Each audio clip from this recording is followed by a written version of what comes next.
Hi, good morning. Dear Rector of the Aristotle University of Thessaloniki, Professor Nikolaos Papaiouannou, dear members of the EDSSI and EDSSI L2 projects, dear participants, ladies and gentlemen, welcome to the EDSSI conference. Thank you. Hi. My name is Jorge Santos. I am a webmaster for 20 years and I work as an IT engineer at the University of Porto in Portugal, one of the partners of the EDSSI project. And I'm very happy, it is my pleasure to be your host today for the rest of the session. We will have a special group of speakers. We will provide information on this project. The aim, the main goal of the conference is to show you the outputs of the EDSSI project, to present you what has been done in these last 2 years. This project has been responsible for maintaining and also doing further developments on the Erasmus Plus digitizing tools or digitalization tools. We will have presentations, we will have interactive sessions with our speakers, so you have theory and practice, and that way you can have some insight on, for example, the role of ESI, Erasmus Student Identifier, the new entry point for higher education institutions in the Erasmus Without Paper network, how SSPs, student service providers, can connect to the interoperability infrastructure, and so on and so on. And also today you will have the chance to meet each other physically after these 2 difficult years. For most of us, maybe it's the first physical conference or meeting that we have after the lockdowns. So this is a great opportunity to create and organize or arrange bilateral or multilateral meetings with people from higher education institutions, service providers, national research and education networks, national agencies. So here we are. I hope you enjoy the conference. I would like to advise you that photos will be taken during the conference. So if someone does not agree with being on a photo, please make a sign and talk with the support team.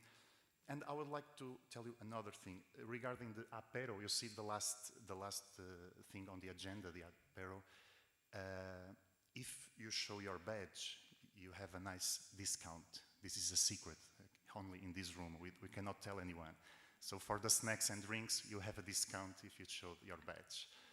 Well, first things first, for the official welcoming words and to invite you, all the participants, on behalf of the university, I would like to invite on stage the rector of the Aristotle University of Thessaloniki.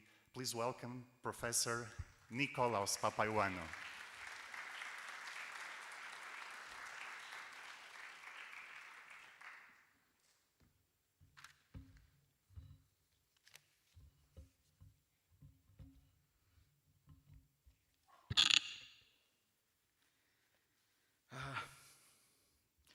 Dear colleagues from Erasmus Plus national agencies, dear Erasmus Plus digital officers, dear colleagues from higher education institutions, dear colleagues from stakeholder organizations, dear ladies and gentlemen, good morning.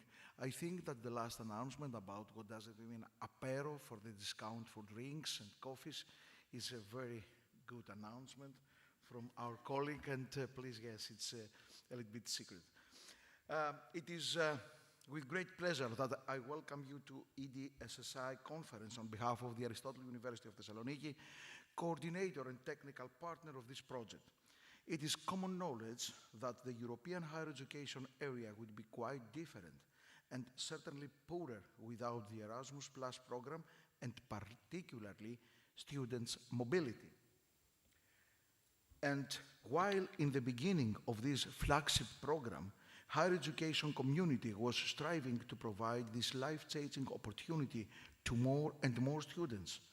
In 2014, we witnessed a swift focus towards quality, which came as a natural outcome.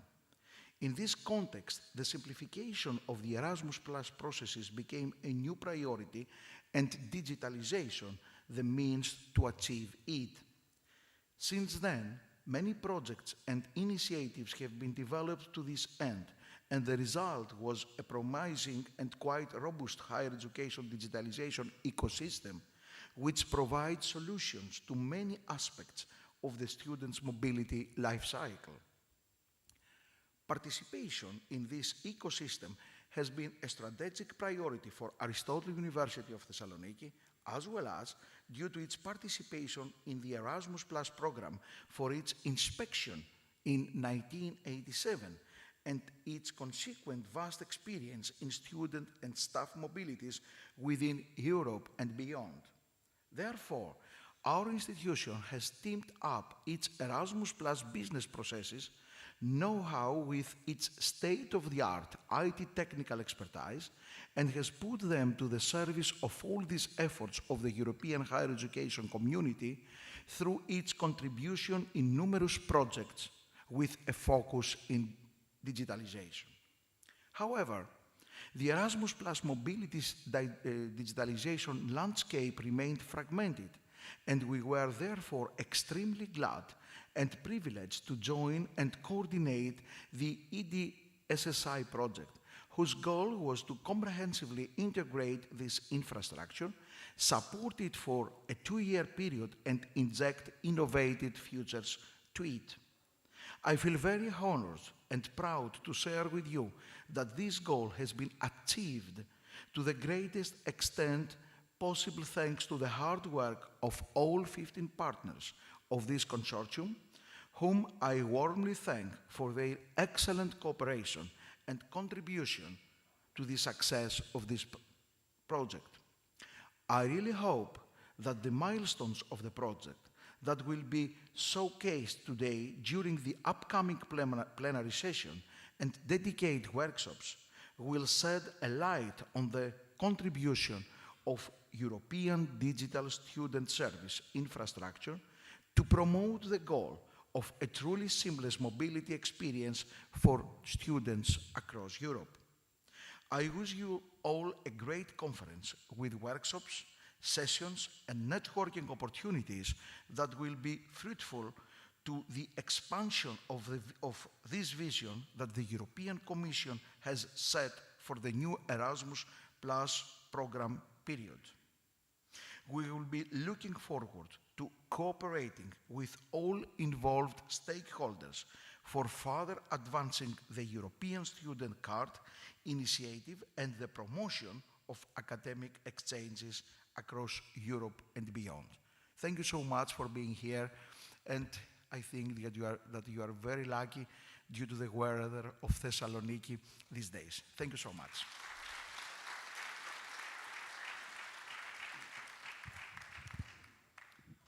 Thank you, Professor Nikolaos Papaiouannou, for your kind words. The EDSSI project, it was funded under an initiative called Connecting Europe Facilities, and the project owner is DG Connect. Mrs. Rihanna Schwininger-Ladak, she's the head of unit of the DG Connect. The unit is called Interactive Technologies, Digital for Culture and Education. Unfortunately, she cannot be with us today, but she sent us a video message, so please let's watch her message for us.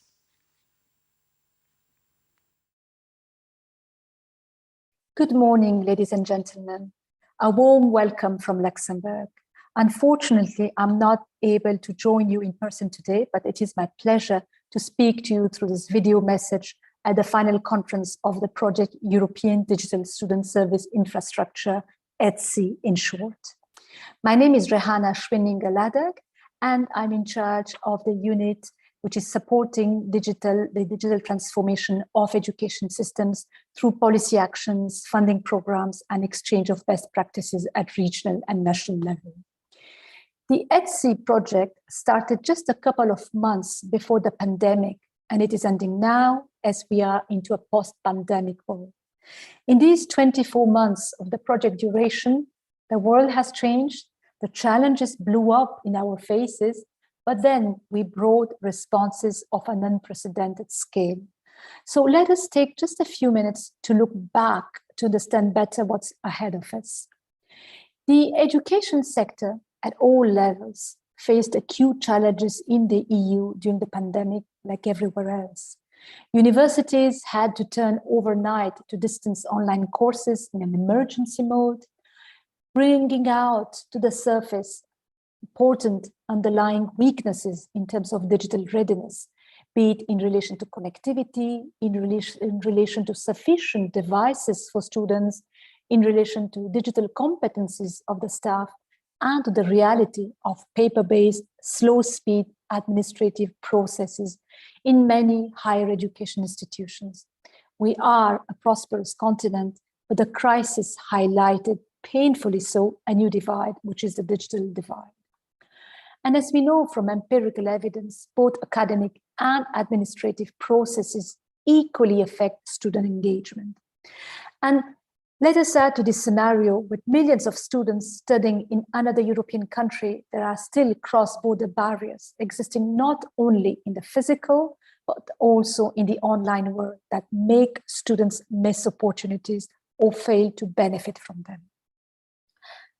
In relation to the pandemic, one of the first immediate responses for education was the Digital Education Action Plan published by the Commission on the 30th of September 2020 as part of the long-term approach of the Commission to address digital transformation as well as a response to the evolving COVID-19 crisis. With the action plan, the overarching aim of the Commission was to present a comprehensive vision for education fit for the digital age, a vision that brings together all the enabling conditions to modernize education and make it fit for the digital world. The action plan identifies two strategic priorities for achieving it. On one side, developing a high-performing digital education ecosystem, and on the other side, enhancing the digital skills and competencies needed for the digital transformation. In higher education, the action plan contains actions to increase the digital impact of the Erasmus program and through the European University Initiative to streamline innovative models of digital higher education system. Good morning, ladies and gentlemen. A warm welcome from Luxembourg. Systems. In parallel to these policy responses, the Commission has been working hand in hand with member states to finalize the recovery and resilience plans. The recovery funds represent unprecedented investments in education, which were long overdue. Digital education is a strategic priority in the national resilience and recovery plans. Almost all member states plan to use the funds for investments and reforms in digital education. Some countries, the digitalization of the education system is a key objective of the education component of their national plans. Many member states also intend to modernize their higher education institutions so that these become a more attractive environment for the students, while other member states are planning higher education reforms to improve the labor market relevance for higher education. Or some member states plan to increase the share of higher education graduates, in particular from vulnerable and underrepresented groups. We had many exchanges back and forth with member states in the process of drawing up these plans. The holistic, comprehensive approach towards the modernization of education has always been our guiding principle. This is also why the Commission has launched a strategic dialogue with member states and stakeholders to continue the support beyond the recovery funds and also to accompany the implementation of these recovery funds. It is a high-level reflection and discussion forum about all the enabling factors such as connectivity, devices, content, processes for a successful digital education transformation. Along in these ambitions, the European Student Card Initiative has an important role given its position in the digital transformation of the higher education systems, as it embeds not only the digital dimension, but also the cross-border dimension of an inclusive education. And the cross-border is a key fundamental aspect of the European endeavors. There are already more than 40 European university alliances involving almost 300 higher education institutions that have committed to sharing resources and sharing training across borders. And by digitalizing the cross-border administrative processes, the European Student e-card will not only help students to move more easily between campuses across Europe, but also in this process, we will help to deepen the interinstitutional teamwork, creating truly a European inter-university network of campuses where students, staff, and researchers from all parts of Europe can enjoy seamless mobility and create new knowledge together across countries and across disciplines. And thus, the European Student Identifier, elaborated in the framework of the European Student Card Initiative and extended by the EDSSI project, will become a real differentiator for higher education institutions. And by allowing electronic cross-border access to the Erasmus mobility services in the first level of developments through the EDSSI core infrastructure, we are achieving not only paperless Erasmus mobility, but in the longer run, a true European collaboration in the academic world, as it will be further advanced to embrace more cross-border academic services beyond the Digital Europe program, the Erasmus Plus program, and the Horizon Europe program that will come together to support the modernization of education system in a holistic, comprehensive manner. We also have more than ever more means of these ambitions through the different funding programs, such as the Recovery and Resilience Plans, such as the Digital Europe program, the Erasmus Plus program, and the Horizon Europe program that will come together to support the modernization of education systems at all levels. So I will leave you on this optimistic note because we have to be hopeful for the future more than ever.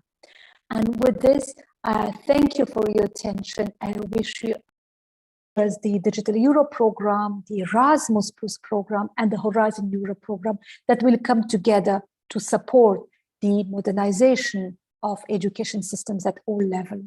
So I will leave you on this optimistic note because we have to be hopeful for the future more than ever. And with this, thank you for your attention. I wish you a very successful. You are watching us through the video streaming. Thank you for your very important words. Well, as promised, now we will guide you through the outcomes of the EDSSI project. We understand that for non-technical people, such a technical project maybe can be hard to follow along. So we decided to do it in a slightly different way. We will walk you through the project in a nice discussion. I'm going to invite all our speakers on stage and we will kick off a conversation with some presentations for you. Do you think it's a good idea? Okay. Before that, I think I have something for you to wake you up a bit. Let's use Slido for the first time. This Slido tool will be used through the conference, but we can test it with simple questions. How are you doing today morning? How do you feel? You can go to your web browser with your smartphone, you access slido.com, you insert that short code, EDSSI, capital letters, and I'm not sure if you rate it from 1 to 10 or 1 to 100, but please show us how are you feeling today. I'm feeling fine. Facing an audience, that's the spirit here. Oh, positive feelings, I see. Someone didn't have coffee yet. Now someone didn't have breakfast, you see? No breakfast for 3%. The coffee is the major thing. So 65%. Do we have a majority? I'm happy that you feel good. And I'm happy as well that you use Slido so we can proceed using this tool. It works well. Once again, welcome. Now, as I promised, we will kick off that conversation. I'm going to invite our speakers one by one. The first one plays at home. He's from here. It's Mr. Nikos Liolios. Welcome, Nikos. He is the project coordinator of the EDSSI project.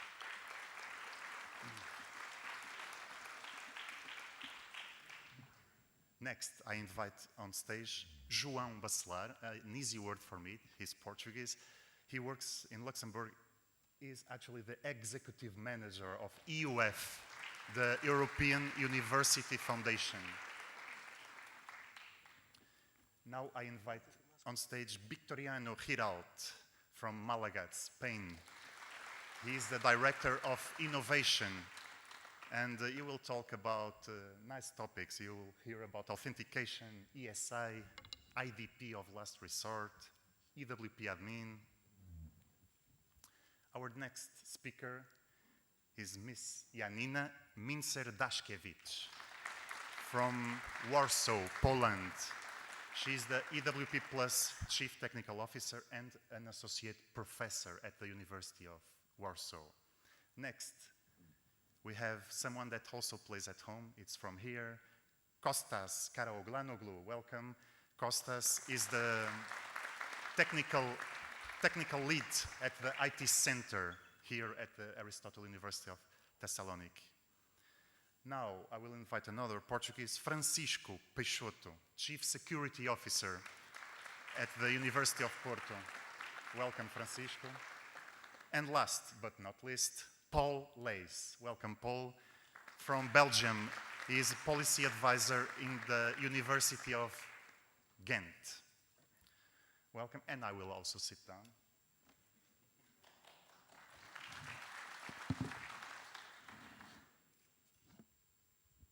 I still have a voice. Welcome. To understand a bit more about the EDSSI project and the main goals, Nikos, I start with you.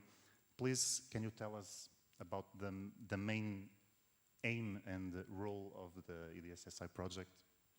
Welcome. Thank you very much, George, and good morning to everyone. So, the main aim of the EDSSI project was, of course, to provide a comprehensive student mobility infrastructure, and within that, to make academic and non-academic services available to all students, mobile students, through additional entry points. And, of course, the end game being a seamless mobility experience for all students. So, in order to develop and maintain and further enhance this integrated infrastructure, and of course provide the universities the possibility to provide their students all these services that are available, this project has to be divided and broken down in 5 main tasks and activities. So the first one was about authentication of students through different electronic EID schemes like EIDAS and EduGain. The second one was, of course, to set up and maintain and develop an interoperable infrastructure for data exchange between higher education institutions. And the third one, these are the more technical activities, was to maintain and develop a web service platform, like the Erasmus dashboard you all know. So the other 2 tasks are very important as well, because we needed the engagement of stakeholders. So there was an activity that organized forums with different stakeholders. And of course, for every infrastructure to work, needs also support. So stakeholders were supported through the knowledge base and also trainings and help desk activity that was in activity 5. Of course, in order to put all this together, we need to have colleagues and partners from universities and organizations that have gathered this accumulated knowledge and know-how and expert at top of the art in their field in different projects that have been gathered in this project to be the building blocks of this project, like the Erasmus Dashboard, the WP Network, and of course, the My Academic ID proxy. As you understand, George and our dear colleagues here, this project was highly technical, so we needed also to assign a technical coordinator. So this role was given to European University Foundation, and João is the right person to tell us more about the technical aspects and the architecture of the EDSSI. Thank you very much, Nikos. George promised you that we wouldn't get into technical details, so I'll try to keep this as short and sweet as possible. The first thing that I think it's worth mentioning is that the work in such a project, and I know there is a graph behind me that might take a deep breath to consume, the work in such a project with so many moving parts, it's really only made possible by what Nico said, which is literally an all-star team. And yet, it has its own challenges. So let's walk you through a little bit. I know this is a lot to take in, and I promise that, as I said, I'll be short. Let me walk you through some of the aspects where the focus of the work on EDSSI was placed. If we break down this graphic slightly, and if we start with what is usually the art of a connected Europe facility project such as EDSSI, what you will see there is that there is a lot of work being done into breaking silos, and that has to do with the different ways in which we let students authenticate, and we've built on a preceding project which was called My Academic ID, which already took care of some of these issues. There is work underway to add another authentication option, which is EU login.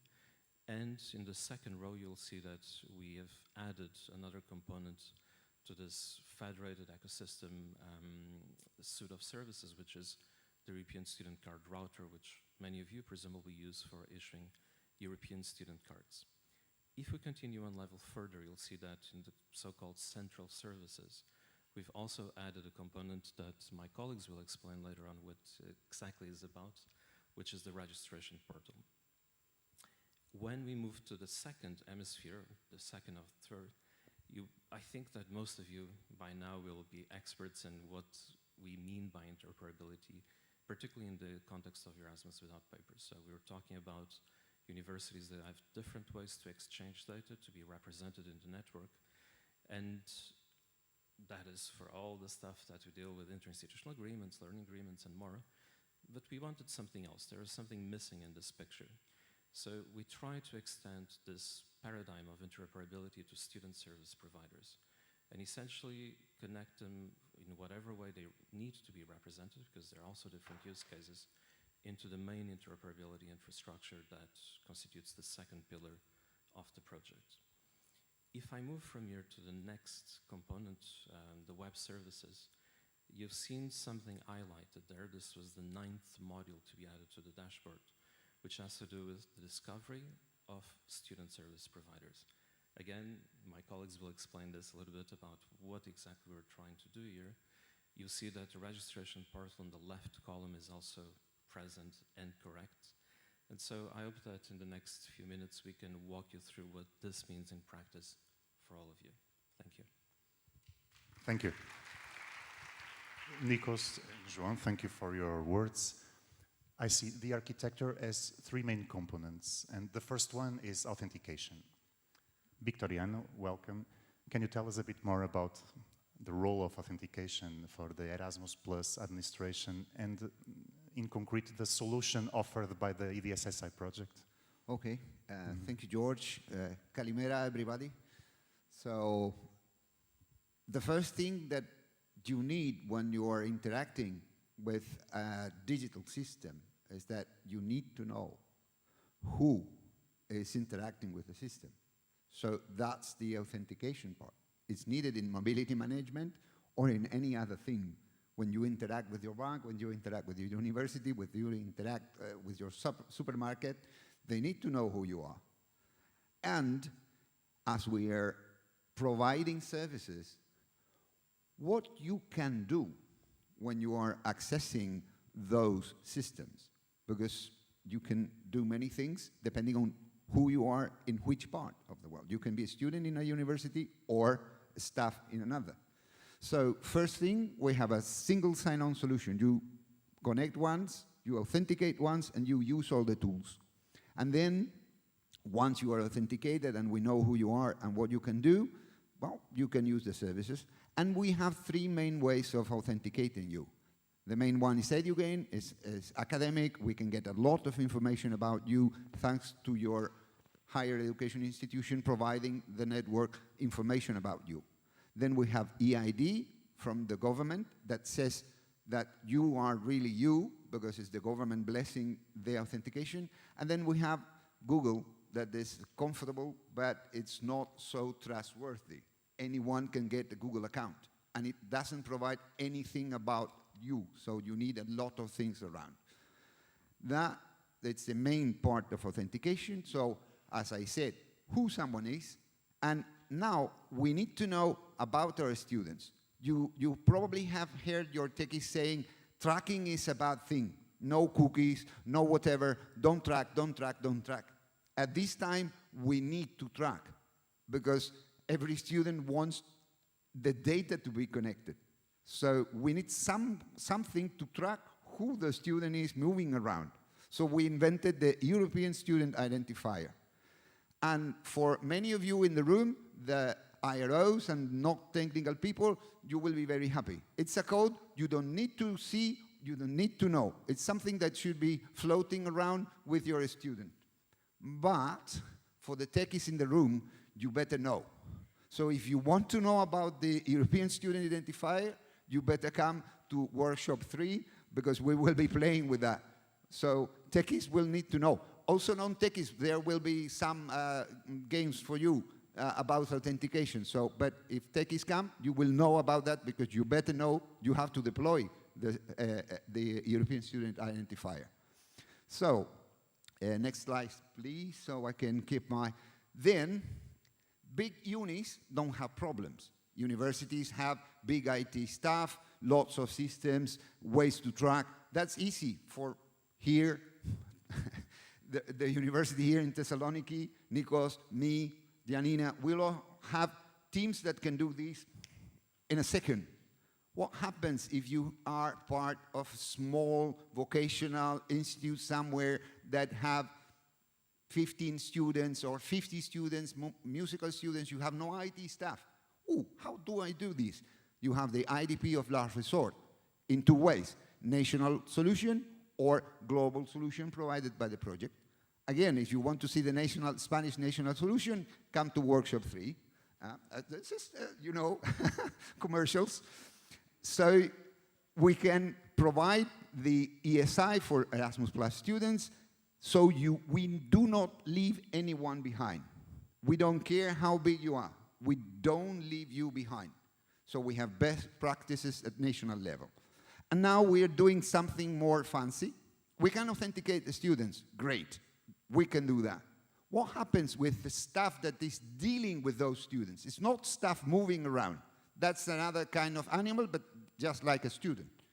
But the staff that has to manage the students through the services, they need to be authenticated and, more importantly, authorized and connected to the EWP network and manage things in the EWP network. That is something that really happens behind the scenes, but it's critical to all of this. So you need the role of the EWP admin. If the project will have to deal with all those admins, it will be extremely complicated. What are we doing? Using the same infrastructure. We have an infrastructure that is safe, secure. We provide staff access to that infrastructure. How? Well, to use the mobility management tools. And how we do that is simple. Who knows who the officer in charge of that is? The higher education institution. So you decide who is going to manage your students and your tools. And that's it. It's simple. It's the same thing, so we do it. And now, a simple question for you. We were playing with Slido. Probably George taught you how to do it. So we want to know if your students are using governmental ID, the EID, for these tools for accessing the network. So grab your phones, answer the question, please. So George, we had some minutes for that, right? Yes, we can wait a bit. I think the results will be projected in the screen sooner or later. Here they are.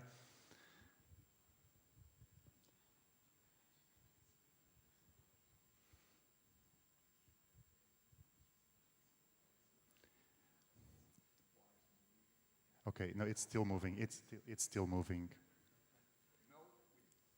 The yes will win in the end. No, it doesn't. So the no, it's a majority, you see, 63% so far.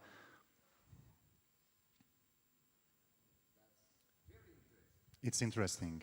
And some people registered, lots of people registered for your workshop, and you can talk more. Thank you very much for your words, and taking these statistics, it's something that you can take into account for your workshop. Victoriano talked about the new role, EWP admin. This new role will be used first in the new registration portal under the EWP network. Lots of technical work has been done. So now I pass the ball to Janina. Janina, welcome, and please tell us everything about the work that has been done. Everything. So we have 2 years. We have 2 years for your talk. No, I will need a couple of hours. Can you give us okay, I will keep it short. And I will not start with the EWP admin role. I will mention about it a little bit later, because the most important part of the network and the most important role of the network is to support exchange of data. And what kind of data? That's obvious. The data you deal with daily. But previously it has been exchanged by paper, by phones, by emails. Now we want this data to be exchanged by fully electronically. So for that we designed, we call it APIs, but for your purposes I can call them services. Our systems, your system, are able to deliver some services, and these services allow to exchange data between higher education institutions, point to point. The data is always exchanged point to point. What kind of data?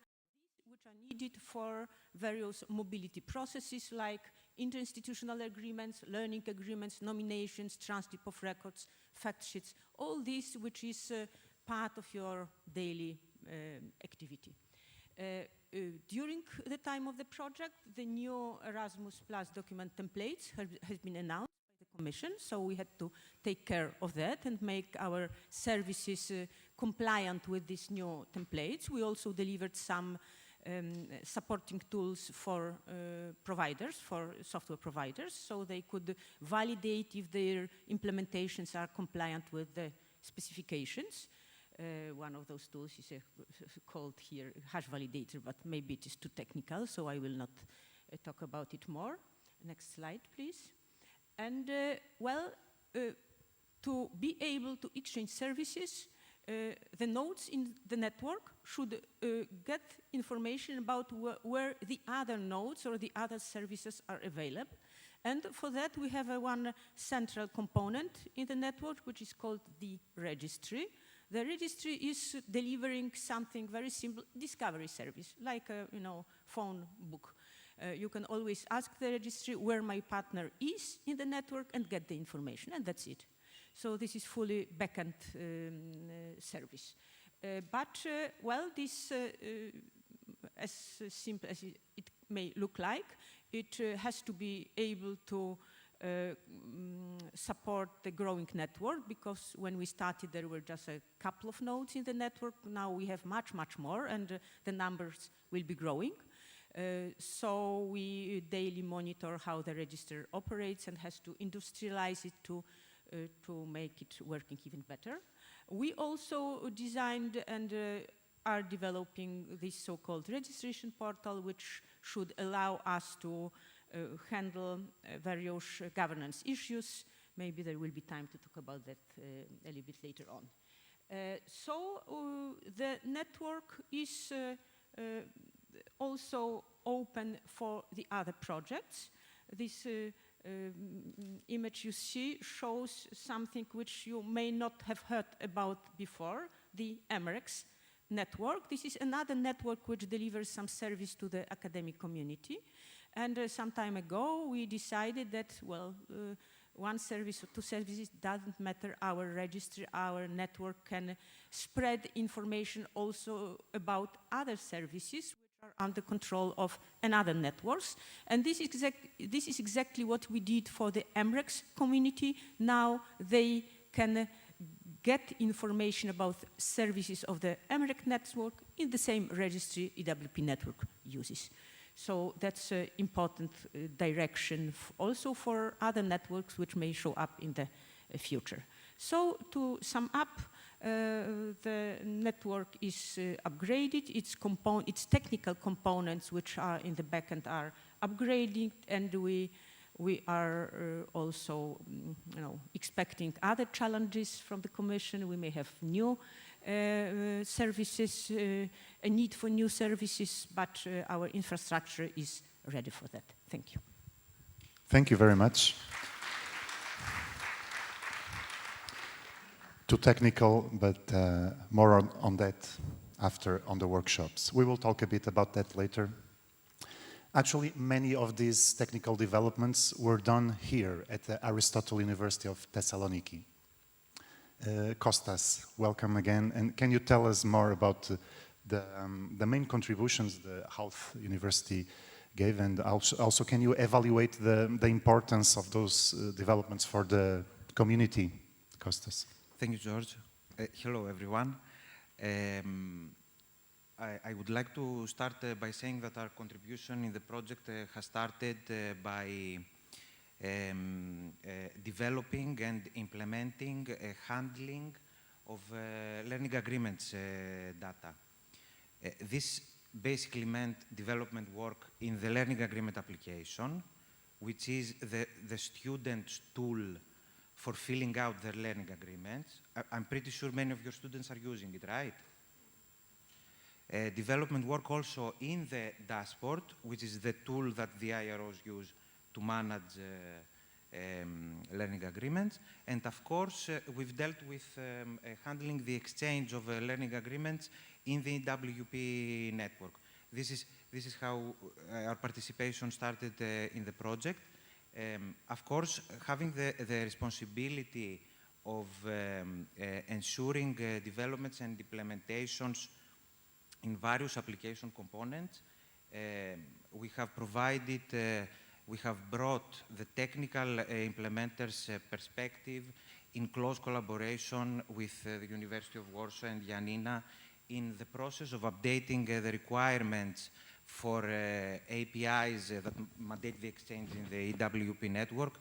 Janina has already mentioned those, IIAs, LAs, nominations, TORs, and the extended student services. I think Francisco is going to bring the topic more detailed later.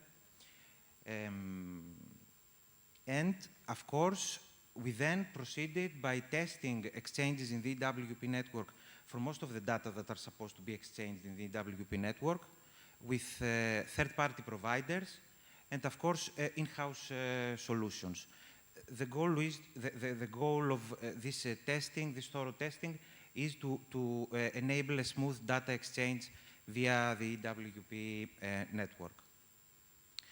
Now, thinking back and gathering our experiences from the project as an IT team, because the team in Thessaloniki, the team I lead is an IT team, I'd like to stress the necessity of a close collaboration between the IT teams and the IROs at the university level.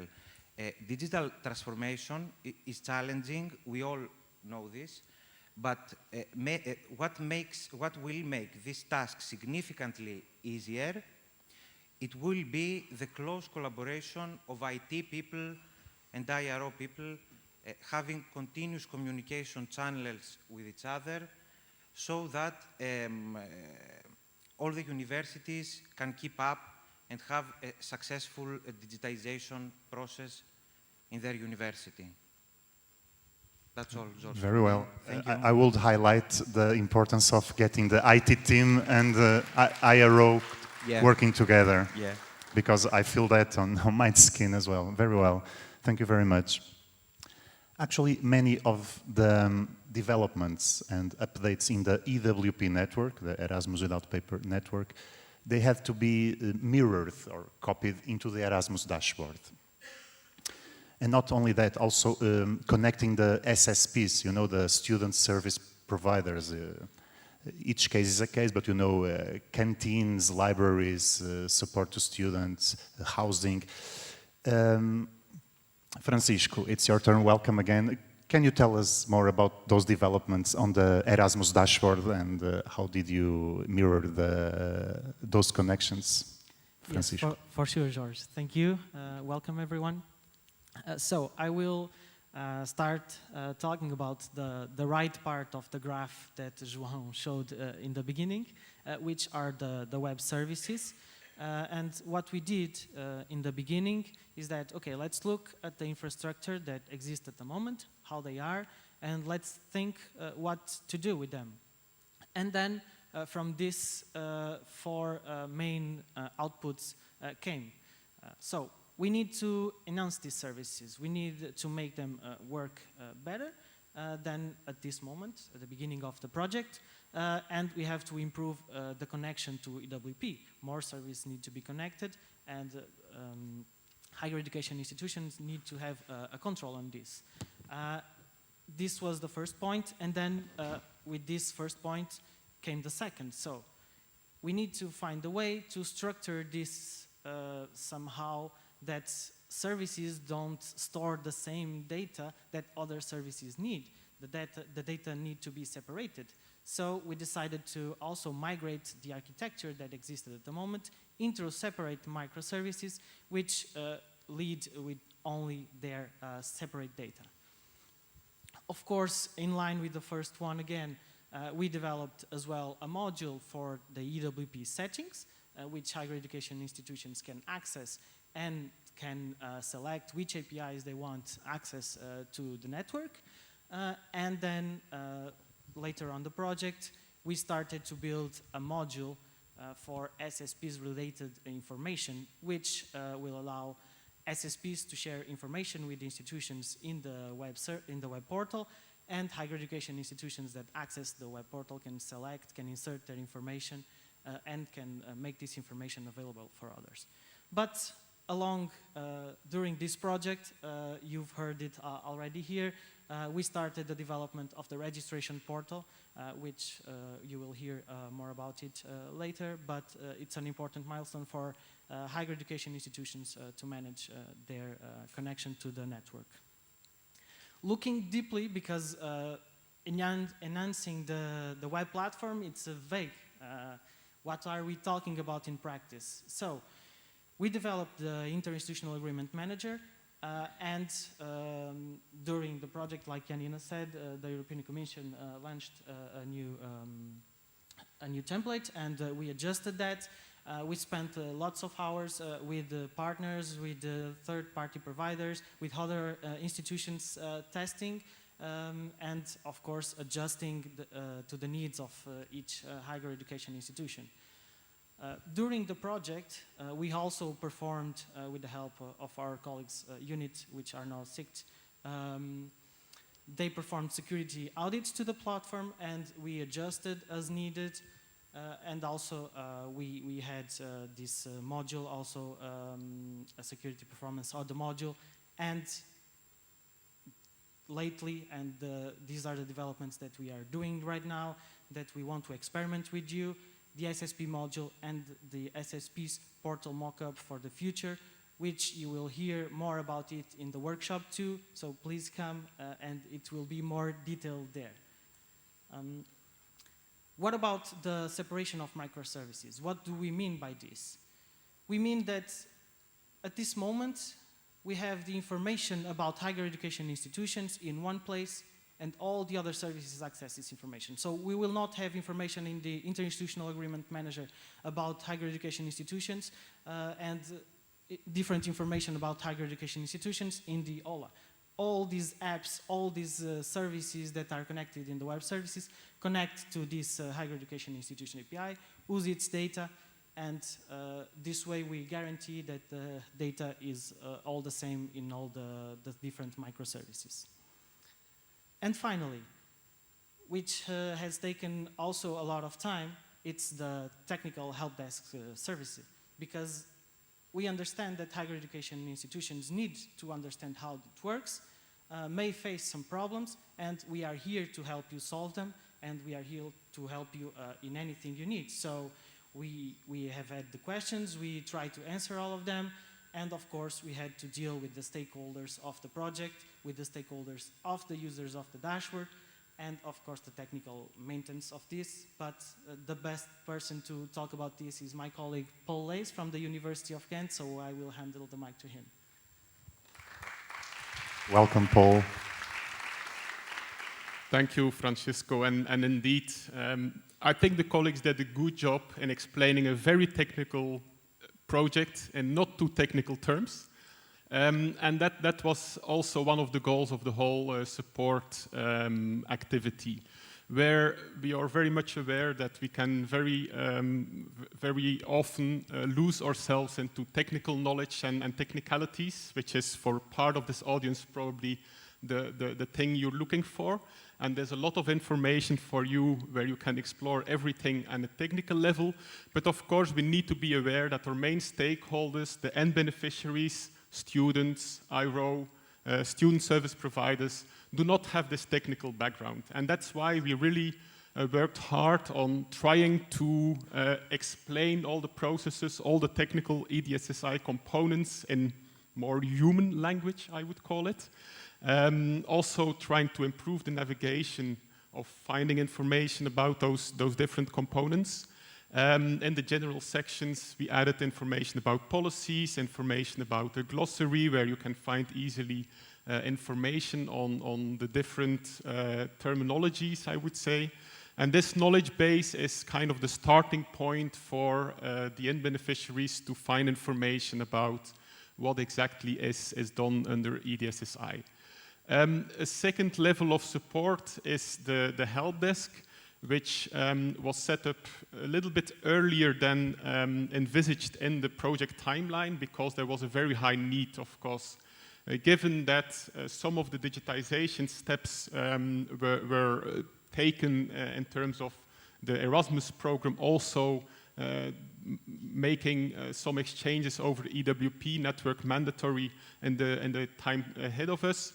Of course, it goes without saying that there were a lot of questions from people working in the international offices on how they could connect on some issues they had, like Francisco was referring to, with maybe some technical issues they needed to be able to find a solution for.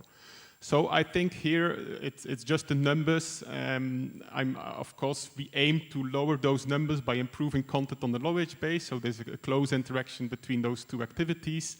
And then finally, of course, I think the whole stakeholder engagement element, it's very nice to see a lot of people here in this room today, but that was also crucial for having a very tight link, and that was Kostas referring to, between technical oriented profiles, IRO oriented profiles, the student service providers, and therefore were organized, where all those kind of stakeholders came together and interacted, and where feedback loops were established between those different stakeholder groups. And it was kind of the first step we took towards that direction, and I think Joao will also refer to what's next on the agenda, and I think those steps informed the further policy making and practices, good practices we want to apply also in the future when we keep working on EDSSI and its components. So in terms of the larger groups, we have the technical stakeholders, the international relations office, and the public sector. On the one hand, we need them to validate our work, whether the components and the technicalities we develop are indeed catering the needs of the end beneficiaries. And on the other hand, of course, we also organize trainings. Some of the trainings have already taken place, but there's also more to come. And I would make a call for action to follow up on the EDSSI communication channels for some events that will take place next month. Thank you, and I think... Thank you. Both Francisco and Paul, thank you very much. Well, there's one topic to be talked about. It's the registration portal. And Janine, hi again. Can you introduce the registration portal to everybody? Sure, I will try. Registration portal is about the governance. And this is one of the very important issues we have encountered in the network, which had to be covered. Because definitely higher education institutions should be in charge of their presence in the network. And right now, maybe you know, maybe you don't know, the whole process is handled manually, which means that whenever the new institution wants to be part of the network, an email is sent either from the institution or from the software provider to the administrator of the network, and the administrator checks the so-called manifest file with the information about the institution, about the services of this institution, and then adds it to the registry, so that later on the registry is able to spread this information across the network.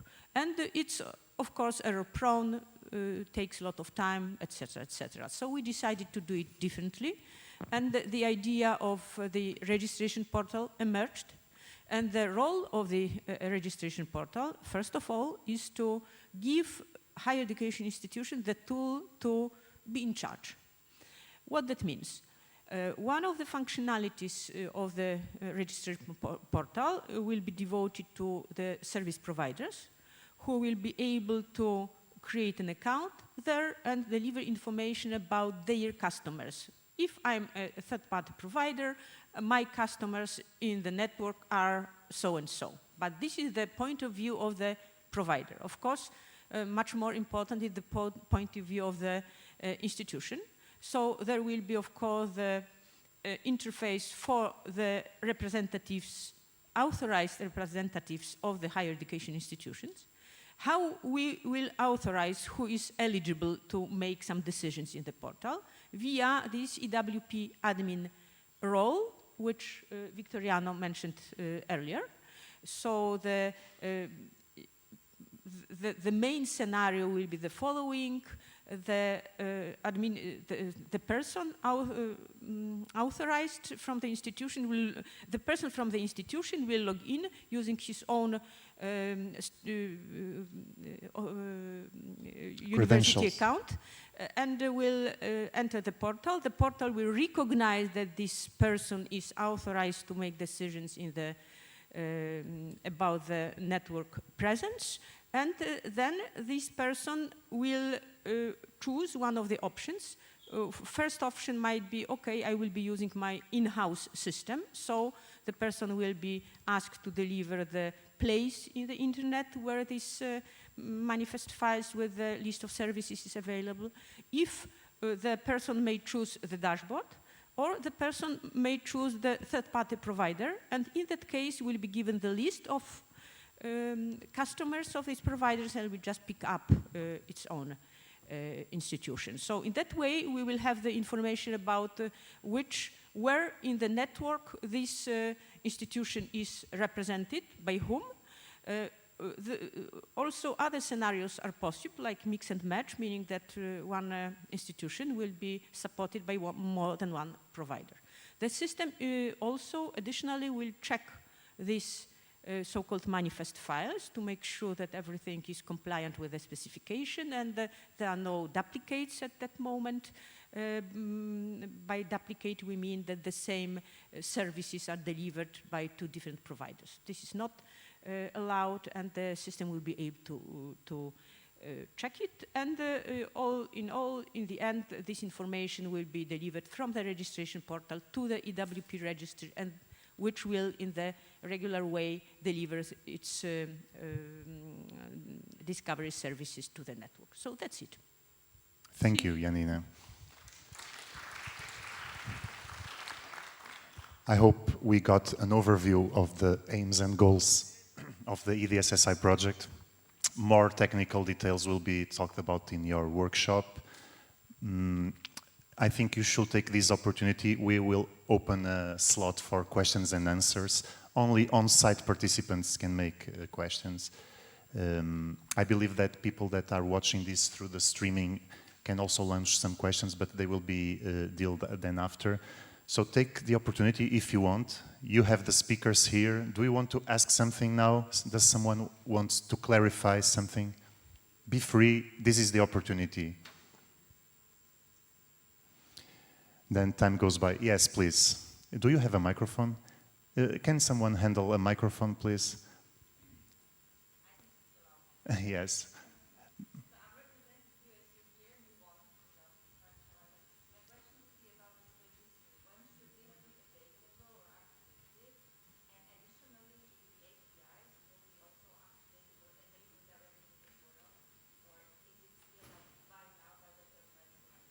Okay, thank you for your question. Good question. I don't know if everybody heard. For what I understood, you asked when will the registration portal will be available, and also when the APIs will be available.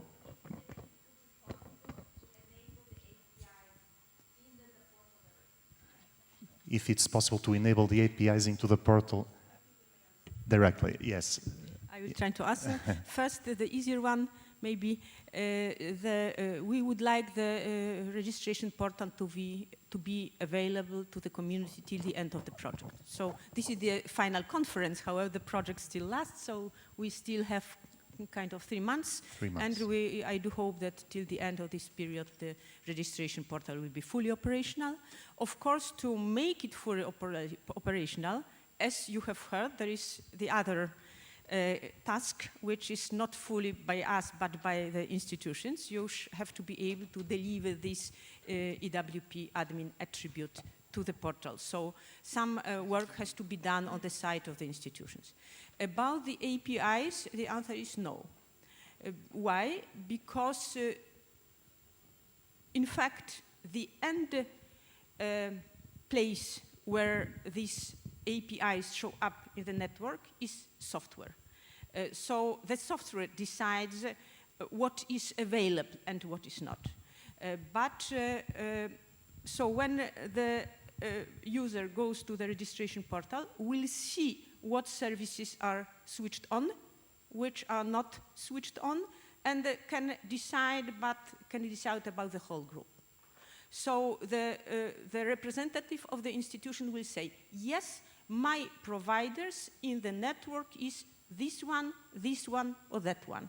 But then, on the side of the provider, the institution should handle the issue of which APIs are ready, which APIs we want to operate in this place or maybe in the other place. And the registration portal will just check that there is no clash between those. Thank you, Janina. I hope it answered your questions. So I would highlight that these 3 months that leads us to the end of the project, as this is the final conference, will coincide with the beginning of the academic year 22-23. Does someone has another question?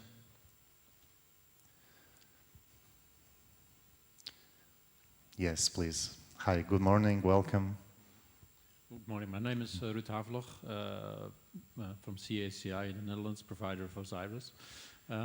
My question for Janina is there a fundamental difference between a third-party provider and an in-house solution when it comes to exposing the APIs available through the registration portal? No. No. I guessed that's from your presentations, yeah. but I just wanted to make sure. Yeah, just one more sentence maybe. From the point of the functionality of the registration portal, the difference will be that the provider can come in advance, the third-party provider can come to the registration portal in advance and add the URLs of the manifest files of their customers. However, in-house system provider has to do it by itself. By himself. So when the representative of the institution comes and wants to use the third-party provider software, just picks up from the list. However, in case of the in-house system, the URL of this service has to be delivered by the institution itself. Okay, I understand. But it also means that third-party providers need access to the registration portal. Yes, and as I said, this is one of the important functionalities. I would even say that the registration portal will give us the opportunity to register the third-party providers, have more information about them, be better in touch with them, gather contact details of them, and gather maybe even a memorandum of understanding there from them. So we will have something to, better keep in touch. Okay, thank you. Thank you for your question, and I hope it's clarified. Does someone wants to clarify? We are just talking, we are here together. Take your opportunity. Otherwise, then we fly back to our home countries, and you will feel, oh, I could have asked that and that. You can ask. Oh, we have questions on the screen, and they are changing. So we are receiving questions from people that is watching us through the streaming. Hopefully, the EWP admin doesn't have to be the he, hey, the hey, lihar. You seem truly very much on student and administrators' information and services. Nothing for faculty. And who can we contact for technical support if needed while setting up? Hey, speakers, do you want to take on these questions? Does someone want to talk about? This is important. João, can you start, please? I think there are more questions. They are rolling, and I could not read all of them. Let's go one by one. João, pick one and answer. Let's start with the first one. It's always a good place to start. So the good news about the assignment of the role of the EWP administrator is that it's entirely at the discretion of the university. It will be your IT team that will be told whether it should be colleague A, B, C, or several colleagues. So you have full flexibility, because I think I know where the question is coming from. And so this is one of the beauties of the plasticity of federated authentication. You are in control to assign the roles as you see fit. Now, the second question is something that surfaces recurrently: the distinction between university level and faculty level. And I think the colleague is quite right when he says that the focus is on university level, because what we are trying to do is to connect universities to enable to exchange data from the university gates onwards. That is typically the business of each university, and there is a very big variety of structures. Now, it does not mean that faculty is excluded from this process. It means that the university is the gateway through which they interact for the various mobility components that we take care of. I think there is a third question about support, which, if my colleagues don't mind, I can try to take. Paul, yes? So the current capacity of the EDSSI project to do the kind of support that Paul was talking about has been exhausted by virtue of the sheer volume of tickets that we've tried to answer. This is the bad news. The good news is that a bigger service desk has already been set up in the context of the European Student Card Initiative, and any such questions that you or the colleagues watching the streaming might have, technical or otherwise, please feel free to address them to this portal. I think you'll find it very easily if you Google. We can also try to put it on the screen maybe a little bit later. And the good news is that whilst we were overwhelmed with the levels of support that were asked of the project team, thanks to the support of the European Commission, this is a bigger service desk that we hope we can come faster to provide answers, that we can escalate tickets as necessary, and that is really the evolution of the work that the EDSSI team tried to carry out. Thank you. Thank you, João. Does someone wants to add something? And we have another question. How can we help as admin staff in IROs to finalize the IAAs, the interinstitutional agreements, which are stuck? And how can we transform IAAs that have already submitted, that have already been submitted? Does someone wants to? If I may, yes, I will please. go back one question. Okay, okay. João just answered, because it might be, there's a double interpretation of nothing for faculty. So João mentioned the organizational level. I think that maybe it's also for faculty members, so that we are concentrated a lot on students and administrators. The purpose of this thing was that the European Digital Student Service infrastructure, which is the project, focuses on students. So we focused on students, this was the aim of the project, and so in order to manage student mobility, we also had to focus on the administration. So faculty members' mobility is probably something that will be taken care of in the European Student Card Initiative consortium, following up this project. So there is nothing for faculty members. Hopefully there will be something. So as for the other question, I think that this is related to the dashboard probably, because I don't know, yes, if it's, yeah, so I'm not probably the right person to answer how someone can deal with it. So Francisco probably.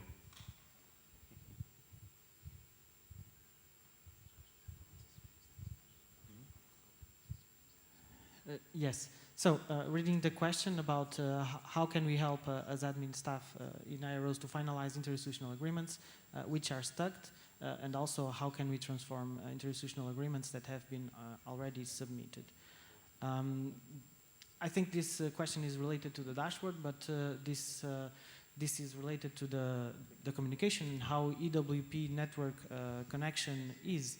So, for those interinstitutional agreements that you consider has stuck, perhaps it's missing some action from the other side, perhaps maybe missing some action somewhere. It's important, and we understand that you face these issues. We try to improve every time the visual, the user experience, so you can understand where it is stuck, and we will continue to do so. So for this specific question, I advise you to talk to the other partner, to check if the process is not stuck in there. Otherwise, talk with the technical support, which can help you with this. This is important. There is the service desk, right? Exactly. So just Google service desk and you can handle your questions. But we have questions from the audience still, don't we? Yeah, George, I'm still missing the second part of the Sorry, question. keep going. Yes, how can we transform interinstitutional agreements? So the network is based on that. When you sign an interinstitutional agreement, you cannot change it, because if you sign a PDF, it's with a digital signature. Like in here, it's the same purpose. You are signing something, and it cannot be changed. So when your partner signs it as well, the interinstitutional agreement goes into a state that is finalized. If you want to transform it, it's a new agreement from the point of view of signatures, of digital signatures. So if you need to transform some agreement, you have to create a new agreement for that purpose. Thank you, Francisco. Thank you. Do we have a question from the audience? Hi, welcome. Hi. I'm Nikos Triadafilou from the University of the Aegean. And first of all, I'd like to congratulate all of you for an excellent project and great results delivered. Really, it's been a pleasure to see your work. So to my question, as Reheena said on her keynote speech, mobility nowadays seems to be expanding into other fields, into university alliances and so on. And you guys here have built a great tool that can support that. So do you plan on expanding its authentication usages to other use cases apart from Erasmus mobility, to other forms of mobility, and open up your results essentially? Thank you. Thank you. Interesting question. So is this open for not only Erasmus, but for other contexts, like, for example, alliances? That's what you said. Does someone want to answer directly to this question? João or Nikos, I guess you are the right man to do it. Thank you very much for the kind feedback. The short answer is yes. The interesting part of the answer is when. So I think currently many of us, as per the previous question that we were asked, we're still weeding out some issues about renewing interinstitutional agreements, getting up to speed with learning agreements, and my personal and professional opinion is that what you've pointed out will be the next steps in this process. So I think there's a lot that can be leveraged for the work that is being done, for example, at the level of the European University Alliances, and these conversations are in fact taking place, sometimes more informally, sometimes in the context of certain events. I think we need strong foundations before we broaden the scope. The new Erasmus program also carries a multitude of options with regards to mobility. They will have to be catered for as part of the digitization of the program. So I think that taking firm steps in the right direction will necessarily bring us into that topic. But I'd like to give the spot as well to my colleagues. They might want to chime in on this issue. Thank you, João. If I may, I would like to highlight, I totally agree with what João just mentioned. Just keep in mind that these processes, that these projects are under the auspices and the supervision of the European Commission, DG EAC and DG Connect for this particular project. So in a way, we provide our feedback because we are closer to the community and we know the needs, and we know, like you said, that there are needs for expanding. But on the other hand, it's also what be the decisions and the guidelines of DG EAC, of the European Commission, how to expand also these functionalities and these tools. So I would say that this infrastructure is ready, right? So it's just, to take the next steps, very concrete, of course, steps, and with a certain timeline, and the when that João mentioned is very crucial on this. But we need to see, the greater picture about this. And probably this is also referring, if I may, George, to the question that we have. So what will EDSSI isn't things about the problems with the dashboard. So there is a sequence of projects and a sequence of initiatives also. We provided whatever we could in our capacity to ease things for the dashboard users. And I think that there are more initiatives coming up, and like the service desks that were mentioned before, will provide further support, and we'll make further developments and enhancements of the dashboard, of course, for the benefit of the higher education community. So I hope that this answers the question. Yes, we have that question. Yes, please, Victorian. Nico, sorry. I have the luxury of knowing your alliance, so I'm giving you homework. First thing, for authentication, it's so easy to create sub-federations in EduGain. So João was talking about good foundations, and EduGain is the best foundation we have for authentication in the world. So use that for authentication and create a sub-federation inside. It's easy. Then study what we have done and propose things to the Commission. So you have your homework. You got a complete answer with homework included. But yes, thank you for your answers. Do you want to add something on that question, or we lost it on the screen? We are getting new questions. George, if I may. Yes, Paul, go ahead. I saw a few questions clearly coming from IRO profile colleagues. And I want to relate back to what I was saying before in terms of communities where we try to exchange on what we have and what we need for the future. Because if we look at the current functionalities, for example, when it comes to interinstitutional agreements, EWP itself does not support deletion of an agreement, does not support once an agreement is signed that you can modify it. But we are very much aware, because speaking to IROs, I'm an IRO myself, we know that it's common practice. You sign an agreement at the start of the program, and then in a few years or in the second year already, you want to modify the numbers. You want to have more students, you want to have less students. So this kind of practices is on the radar. But at the moment, it is very, very important. It's crucial to keep the API stable, because we're in production. We need to get all those agreements signed for the new program as soon as possible, and given the Commission deadlines by the end of this year. So that's why this kind of changes is identified. We know that you need this kind of functionalities, but it will come later, because first let's establish the first agreement, let's make sure this works, and then in the second iteration of the IPA, we can improve the functionalities and also cater for the needs of the IRO community. And that's why this kind of stakeholder groups are so important, to gather feedback in a structural way and liaise with the technical teams that are working on technical solutions. Yes, Janina, please.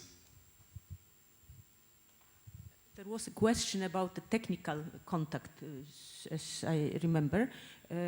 So there is a technical support on a technical level for mobility software providers, either in-house or third-party, doesn't matter.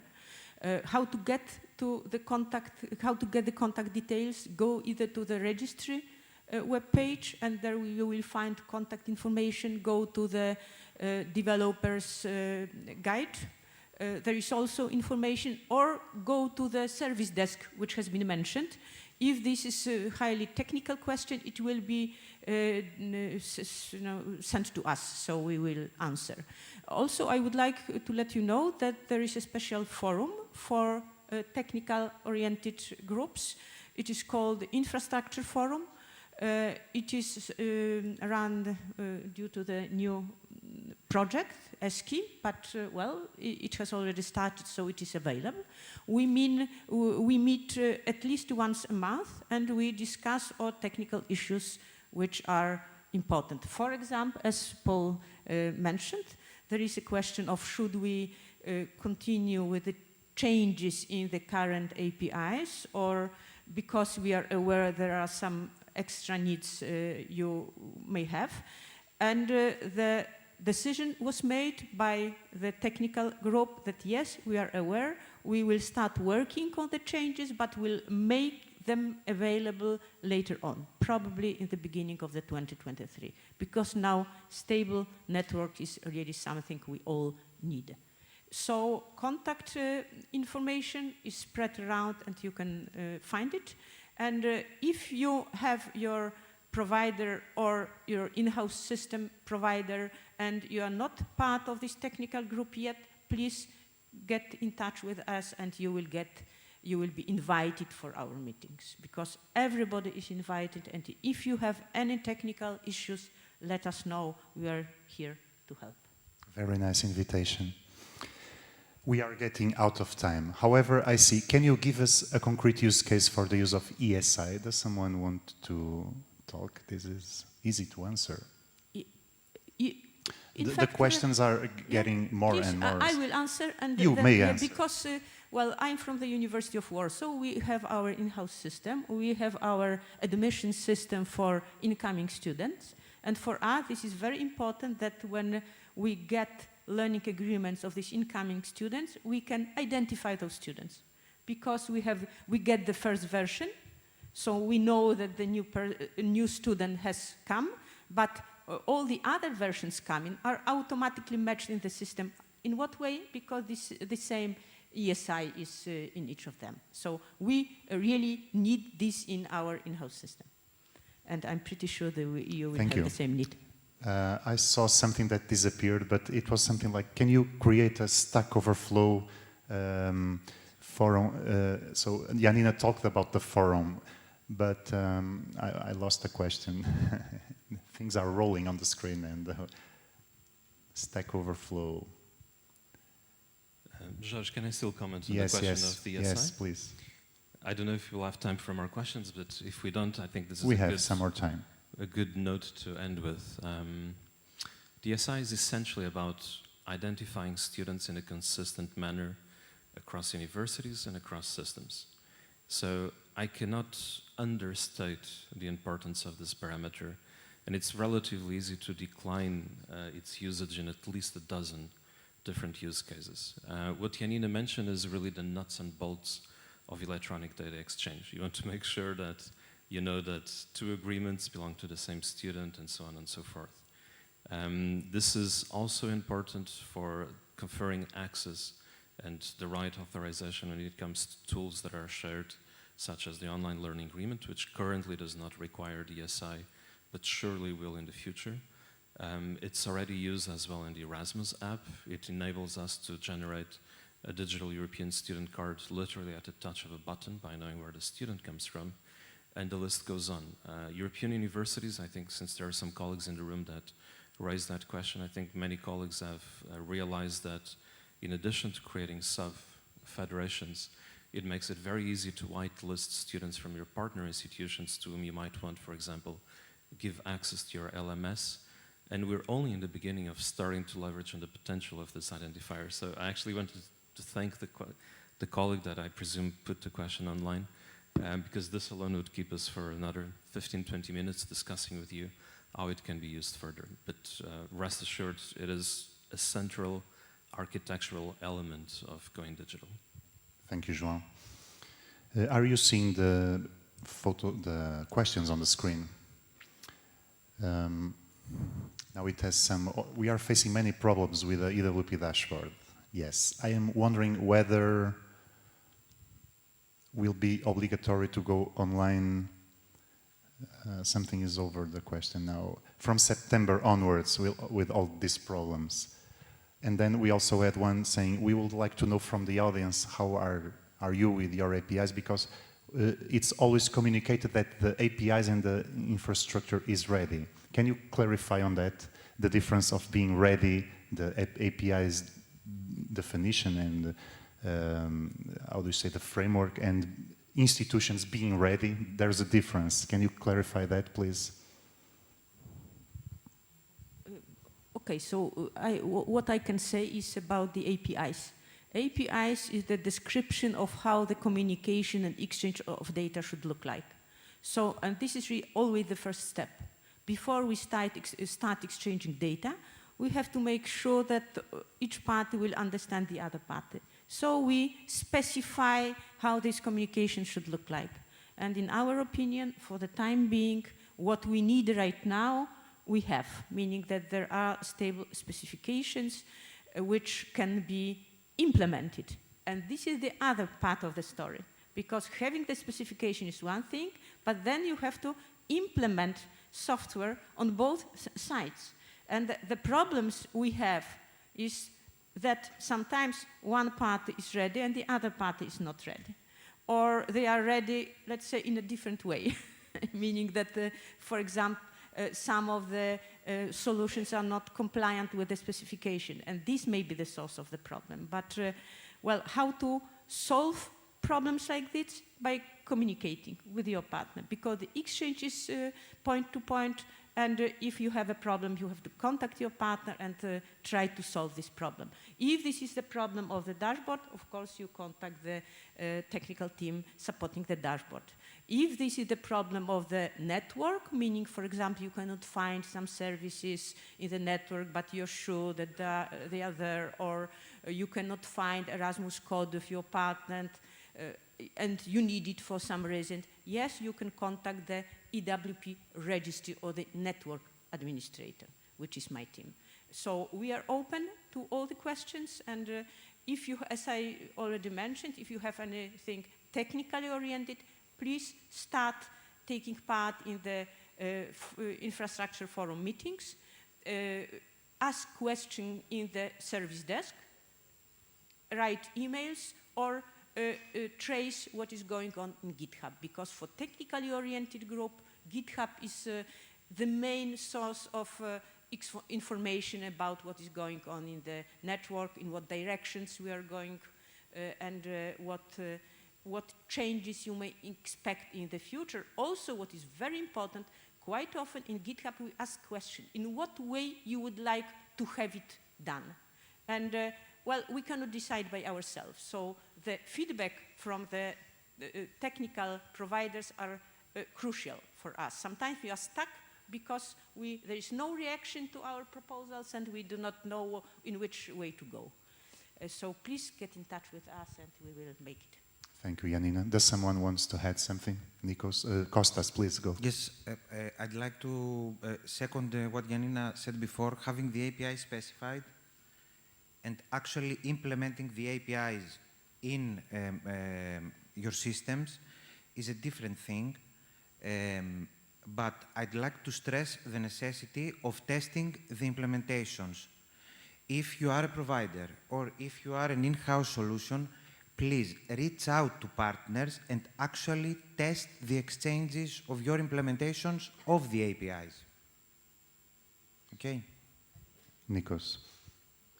Actually, that is being a partner. For example, I know Paul from the University of Ghent. Just on the fly, we yes. really encourage everybody to test and test and test, and we are really open to such testing. Yes. And honestly, sometimes we get requests like, please, allow me to enter the network as soon as possible.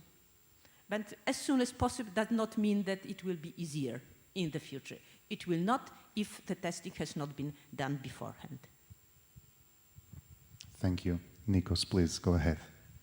And to add something to what Janina and Kostas just said, is that there are already these, let's say, documentation of successful testing with third-party providers in the knowledge base. So it's not a rumor, it's not something that we communicate and we promise things that they are not there. The infrastructure, as an infrastructure, is already tested, and there are successful tests with third-party providers and in-house systems, and the testing keeps going on. So it's the implementation that those that do not think that the APIs or infrastructure is ready should look into, as my colleagues just said. Thank you very much. You can see on the screen, well, an applause for our speakers. Thank you for your clarifications. And Victoriano wants to add something. No, because I saw a question flowing. Yeah, lots of questions. Someone that could be worried about. It was about the IDP of last resort, and if there's a deadline. I can put my GIANT hat on. I'm a member of the GIANT Community Committee, and when GIANT starts a service, there's usually no deadline. They start the service, and if the service runs, and if there's anyone using the service will be running, because forever. Because this is for people that cannot. So when you can, you leave. But if there's someone that needs the service will be running. Thank you, Victoriano. I thank everybody. We are out of time. I'm really sorry. You can see on the screen that we are missing the coffee break. So everybody, thank you for your participation. I will stand up now. I want to invite you to go to the coffee break now, but let me just clarify some things.